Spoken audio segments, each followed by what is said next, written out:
Hi, how are we doing? I'm doing great because today we're talking about That's Showbiz Baby by JADE, her debut album. I have been so highly anticipating this album, so I'm very excited that today is finally here and we get to talk about it. So honestly, let's just delve into things. If you're new here, I always give like my quick rundown of thoughts on each song, like track by track, and then I talk about like my overall thoughts on the album and give you my top 3, and that's kind of it. But yeah, let's start with the first track of the album, Angel of My Dreams. So this was JADE's debut single and immediately knocked it out of the park. Like, it was just such a banger to start off her career with, and honestly almost like a little over a year later it still hits the exact same. It's just such a good song, and I love the storytelling within it as well. I'm just obsessed. The next we have It Girl, an absolute badass track. I feel like this one always just gets so stuck in my head, especially the chorus of it. I don't know why, I'm just obsessed with it, so there we go.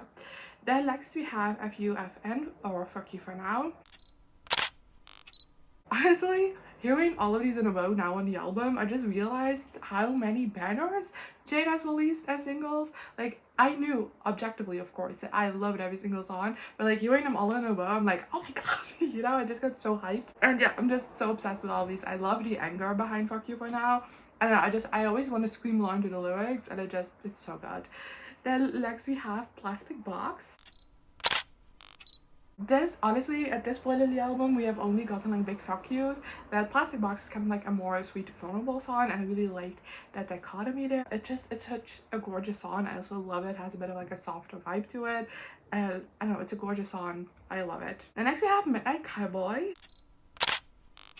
which I think from like all the pre-releases JADE has done before the album is the most underrated one. But that being said, it's also the one I personally listen to the least. I don't know why, and I definitely hate myself for doing that now, re-listening to the song for the album, because it's such a vibe. Like, it's so chill. I don't know, there's just something to it, and I cannot understand why this is so underrated. Then next we have Fantasy. This is just like a very like floaty song. I don't know how else to describe it. The discorness of it I also love, and it's such, again, a vibe. And I don't know, had a blast with this song. And that's all the songs released like way in advance that you've heard my thoughts on if you stay on this channel. But a couple of days before the album's release, JADE also released Unconditional.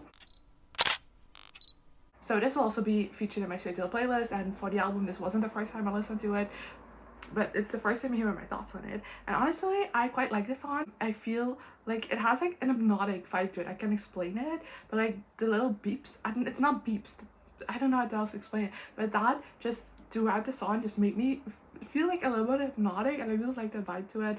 Also think it has very stunning lyrics, and just knowing that it's about her mom who is chronically ill, and it's about how JADE like never felt like she could fully like be there for her mom, because it's in a way that, you know, you can't really do much about, and like having that in your head while listening to the song makes it just so heart-achingly beautiful. Like, I don't know, I love it. Then we are getting fully into the tracks that we haven't heard before, starting with Saboteur,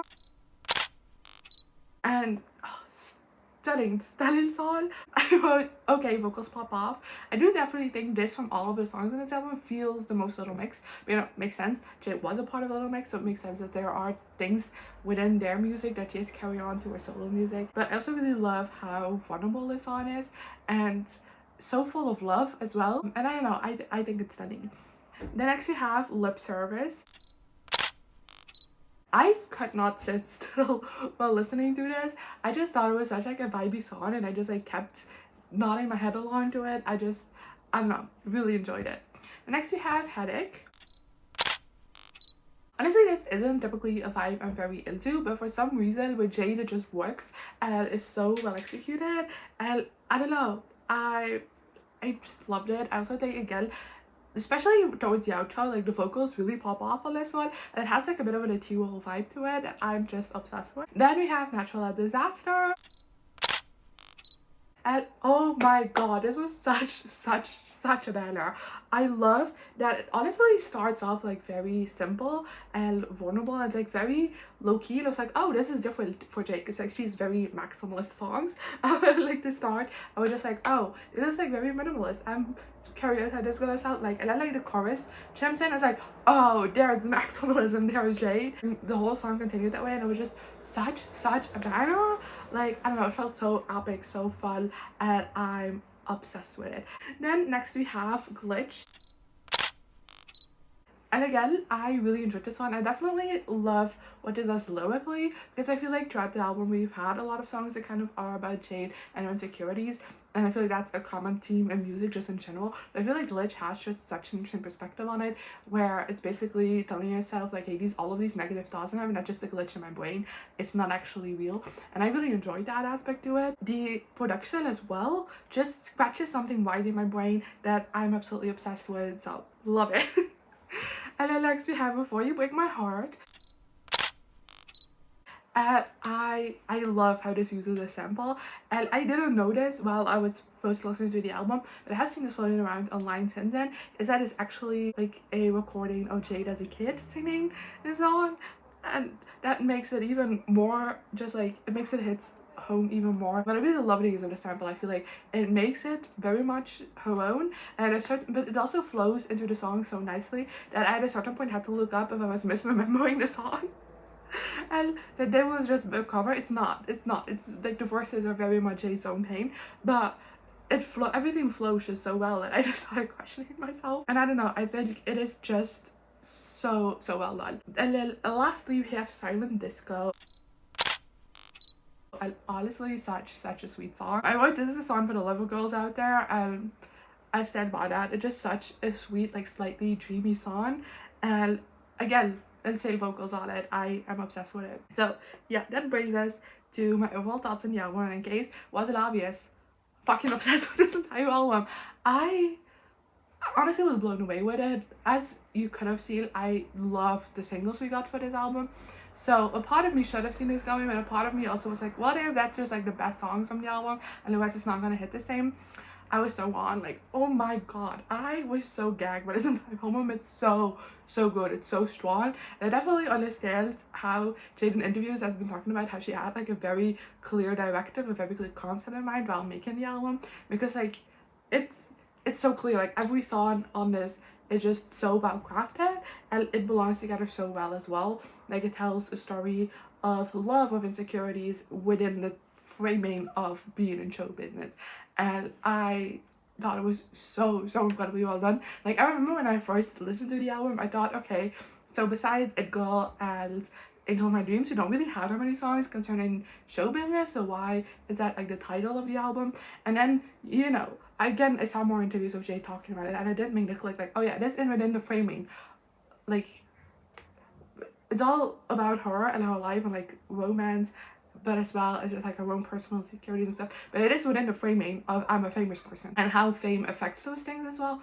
It's very well integrated into the album as well. So I understand the title now better, but I just had like a little think on it. And also in my notes for this, because I wrote down all of this after my first listen, and I haven't listened to it again, but I have sat with songs a little bit more. But in my notes, I feel like I'm still processing just how strong this album is. I need many more listens to like fully encapsulate it, but I can tell you after just like sitting with it for 24 hours, not listening to it again, I don't even need that many more listens to it, because I'm already like taking in a lot of things that I kind of missed out on while I was listening to this album for the first time. But that being said, I will listen to this many more times, because that's just how strong this album is.